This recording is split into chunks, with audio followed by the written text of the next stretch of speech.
And then, what's up everybody? Jordan from Ginger Snap Disc Golf. It's been a while since I've made a video, and a lot of that is due to being super busy. It's been raining for like, I don't know, a week straight in northern Alabama. And on top of all of that, the past like 3 days, I'm pretty sure I've had the stomach virus or the stomach bug, whatever you want to call it. And if you've ever had that before, you know how terrible it is and how like you feel really weak, you can't eat, and it's just miserable. So I'm finally able to make another video in what has felt like, I think 2 weeks almost, I'm not really sure. And then I thought it's also been a long time since I've done any kind of like drill video or tips and tricks video. So here I am today, and we're gonna do just that. In this video, as you can tell by the thumbnail, I call this drill the pause and the pull drill. And I feel like that it really helps with the weight shift. So the drill in and of itself is pretty simple. You just start with a normal walk up, you get to your last step, your plant foot, and you pause, and then you pull.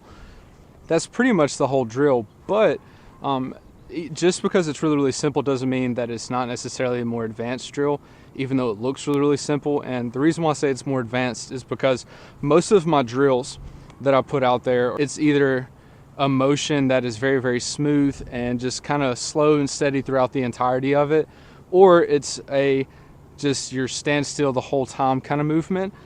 This drill, actually, you start moving, then you pause, and then you have an explosiveness to it. And due to that many different types of movements in the drill, I would say this is more advanced. This drill not only helps you work on your weight shift and some explosiveness and all of those things, I think it also exposes some things about your form that may be off, and I'll talk about that later in the video. The whole point of this drill is to teach you how to shift your weight better, and also to teach you how to have a little bit more of an explosive power pocket. Just do your normal walk up, whatever that might be. Pause once you get to that last stage of your walk up, which is the plant, and then explode through the drill. And as always, follow through to prevent any kind of injury. And you're not really looking for like crazy explosive snap or anything like that in this drill. You're just really trying to focus on pausing, which is teaching you how to wait for your weight to rotate into the throw, and then pulling your arm through as quickly as you can. If you go and look at all the pros, look at their slow-mos, it doesn't matter what pro it is, one thing they're going to have in common, when they get here, there's a brief pause, and then you're gonna see them explode and go through with the rest of their throw. When they're throwing full speed, it looks like they're just plant and then throwing as hard as they can, but that's really not what's going on. If you actually pay attention to it in slow motion, you're gonna notice that once they get to this plant, there is a slight pause before they explode the rest of their shot through. One of the things that this drill will expose about your form is your ability to balance all the way through your form. See if you're able to maintain your balance.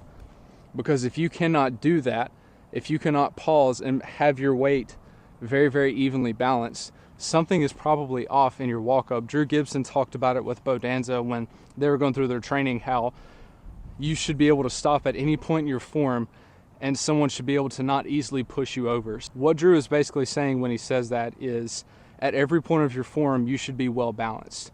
It does not matter if it is your first step, your second step, your last step, or your pull through.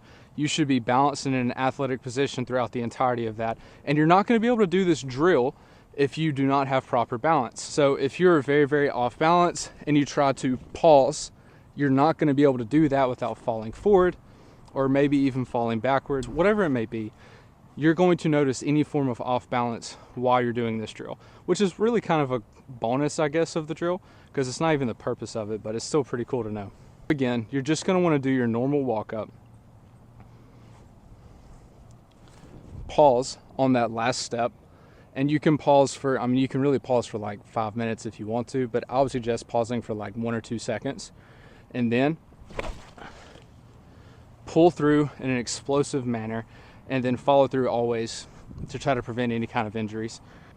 Also, just to clarify, as always, I'm not a disc golf coach, I'm not a professional, I'm just a redheaded disc golfer trying to throw further, get better, and anything that I learn along the way that's helping me, that might help y'all, I like to make a video about. So if it helps, let me know. If not, I guess you can still let me know. I don't know.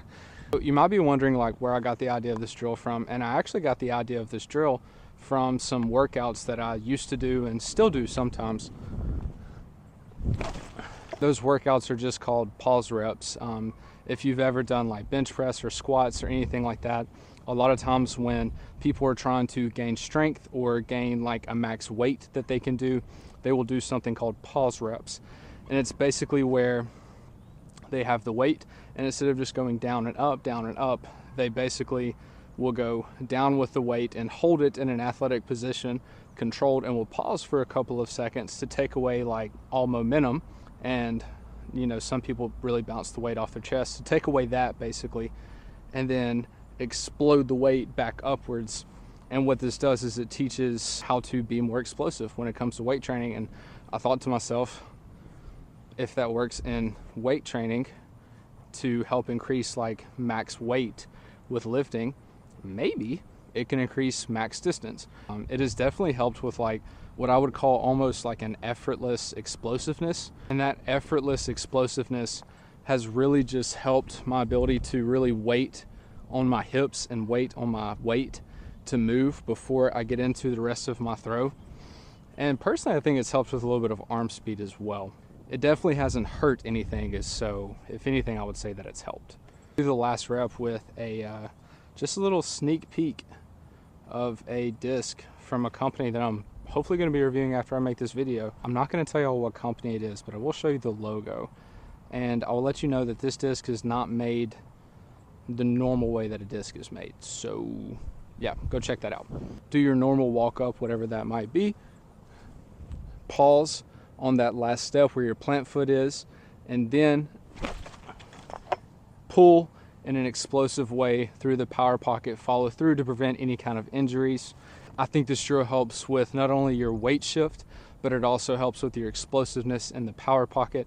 And then lastly, I think it exposes if you have any kind of balance issues in your form, which could be an issue that could lead to a multitude of other problems in your form. So this drill really does help with explosiveness, weight shift, and even exposing some other areas of your form that you might need help with. Hope this helps. As always, stay snappy. Love y'all. Thank y'all for the support so far. Be sure to let me know in the comments of any drills y'all might know that help with weight shift or increasing arm speed or anything like that. I'm always open to learn new things. So let me know what y'all think about the toasty marshmallow addition to the disc.